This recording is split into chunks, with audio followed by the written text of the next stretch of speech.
आता एक मोठी बातमी. मराठवाड्यातील 4 लोकप्रतिनिधींचे कुणबी प्रमाणपत्र अवैध ठरल्यानं राजकीय वातावरण तापलंय आणि असं असतानाच आता याबाबत एक नवीन आकडेवारी समोर आली आहे.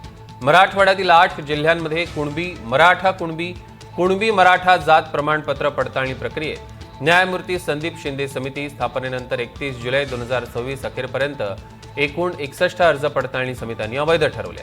याच कालावधीत या विभागातील 15,597 उमेदवारांचे अर्ज वैध ठरवून त्यांना प्रमाणपत्र वितरित करण्यात आले आहे. या संदर्भातले अधिकचे अपडेट्स आपण घेणार आहोत. मोहसिन शेख आपले प्रतिनिधी आपल्यासोबत जोडले गेले आहेत. मोहसिन.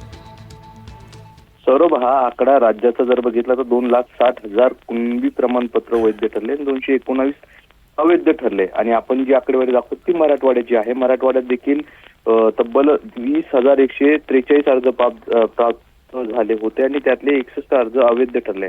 सुरुवातीला आपणच सगळ्यात आधी हे सगळं दाखवलं होतं की 4 लोकप्रतिनिधींची म्हणजे जे निवडून आले त्यांचे कुणबी प्रमाणपत्र रद्द झाले. त्यानंतर जरांगे पाटील प्रचंड आक्रमक झाले आणि या सगळ्या कुणबी प्रमाणपत्रावरून आता राजकीय वातावरण ढवळून निघालंय. असं असतानाच ही आता नवीन आकडेवारी समोर आलेली आहे. जर मराठवाड्यातील आपण ह्या 4-5 जिल्ह्यांचा विचार केला तर जालन्यात 23, नांदेडमध्ये 21, लातूर 7, परभणी 5, संभाजीनगर 4 आणि बीड 1 असे एकूण 61 अर्ज अवैध ठरलेले आहे.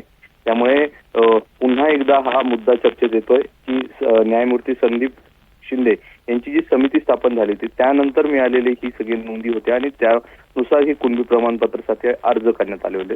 मात्र आकडेवारी पाहिली तर अवैध ठरलेले ही जे आकडे आहेत ते खूप कमी आहे. त्यामुळे आता यावरून नेमकं आता सरकार देखील काय भूमिका मांडतं आणि जरांगे यांची काय भूमिका असणार हे पाहणं महत्त्वाचं असणार. निश्चितच मोहसिन, या संदर्भातले अधिकचे अपडेट्स आम्ही तुमच्याकडनं घेणार आहोत. तुर्तास धन्यवाद.